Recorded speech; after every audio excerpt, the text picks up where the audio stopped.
Welcome to Great Seneca Creek State Park, aka my backyard.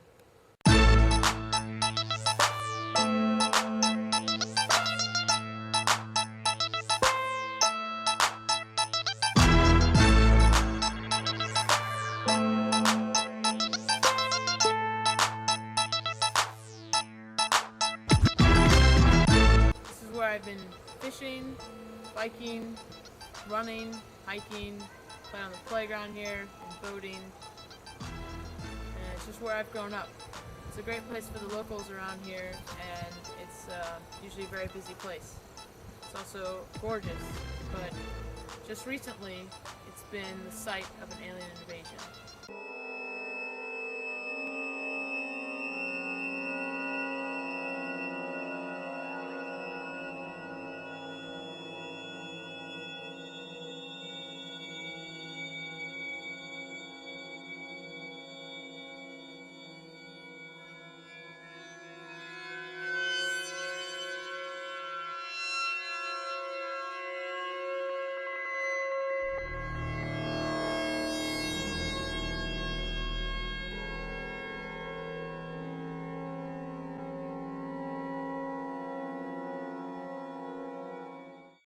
Okay, kind of the focus of this entire project is to get rid of any exotic invasive species that are growing throughout this patch of woods. They're targeting the vines for a couple of reasons. Number one, many of the species of vine only flower and only seed out when they're climbing.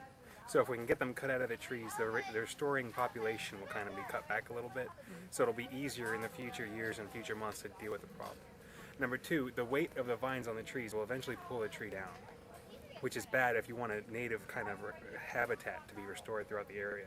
Number three, the presence of the vines on the canopy reduce sunlight to the forest floor end of the tree that the vines actually climbing on.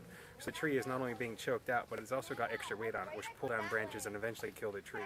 And if you look up as you walk, you'll see some of these trees don't even have leaves on them anymore because they're already dying.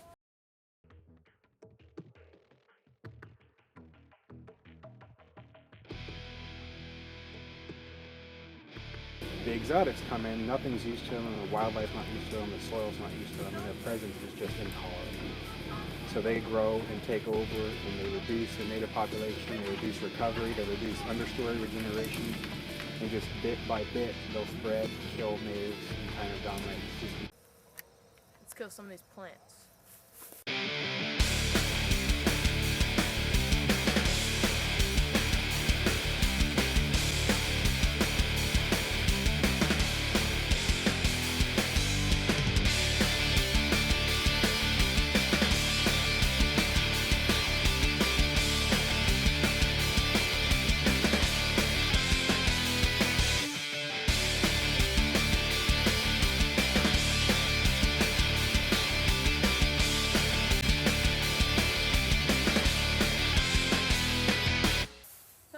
Look at all that my shirt off.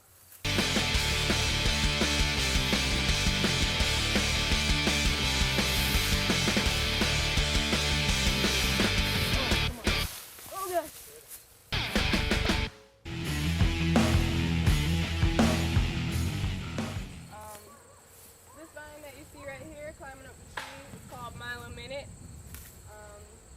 They found it first in Pennsylvania, and it started growing all over the place, and they caught it actually and were able to eradicate it, and it popped up again. And now, as you can see, it will cover the entire floor of a wooded area. What it's doing is it's trying to get to the sunlight, so it'll climb its way up the tree, and it can actually get so heavy that it'll rip down the canopy after a while. It's got really pretty blue berries on it. They're not edible. And then it's got these little curved barbs on the stem. So what we're doing today is we had a group of 88 Girl Scouts come in and cut out chunks of autumn olive. Autumn olive is a shrub that's invasive. It's pretty nasty. It's the first plant to sprout leaves in the spring, and it's the last plant usually in the winter to drop its leaves. So this creates a huge shadow barrier around it, and it prevents other plants from growing up underneath of it. And this has taken over this part of the trail in Seneca Creek. So we were cutting it out, cutting it back, mostly to allow people to walk through on the trail, but also to try and get rid of it. And in the spring, we'll go ahead and spray a foliar spray on it so it will kill the actual plant. Right now, when you cut autumn olive, it just sprouts right back. Some new sprouts will come up out of it.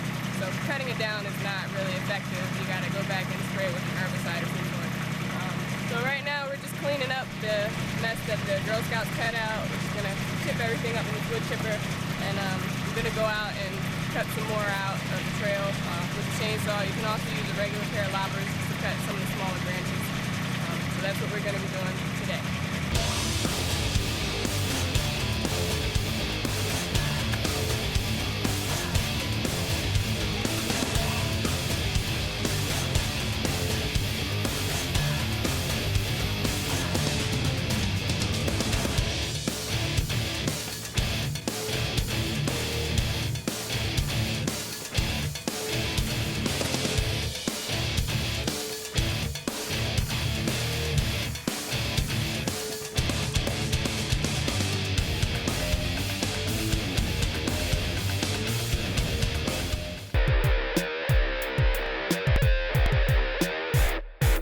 The vine form is just what it sounds like. It climbs up over top of things, coats the entire forest floor just like the stovegrass will. And then there's the bush form, which has 4 species. They're all from eastern Asia, the middle of Asia. The Amur honeysuckle is the most common. It's from the Amur River Valley. But they all produce the delicate, fragrant honeysuckle flower that is commonly associated with that species. Only one is in a bush form, which will become up to 25 feet tall if it's quite mature. And then the vine form will climb up on top of things. All of which will reduce sunlight to the forest floor and things like that. Plus, the very fact that it's here, it's inhibiting the growth of other things nearby, and it's one of those plants that will put out a chemical into the soil, which is why you see at the very base there's very little bit growing right around it, because it's inhibiting the growth of other plants. So it'll get really big. It's very solid hardwood. It's kind of hard to cut down, but it's also very good at reproducing. It's got a bright red berry, which are attractive to birds. They'll come by, eat a berry, and go off into the woods, and their droppings spread the invasive infestation. So because it's so targeted by birds and whatnot, it spreads quite rapidly. And it's a very hardy wood. It'll stay green about through the middle of fall. In fact, it's suggested that if humans were to leave the planet right now, kudzu and tree of heaven would completely take over the Western Hemisphere. You'd have dense, homogeneous stands of just tree of heaven forests. And the very outside edges of those forests would be just that one vine carpeting over top of it. Isn't that something? Scary thought. And yep, we are responsible for it all. Which is why there's so much effort to get rid of it. That's for sure. And as much as this helps, without repetitive, continual treatment coming in and taking care of it, everything we've just undone will be undone in a matter of years. So it's really, now we have to just keep at it. Yep.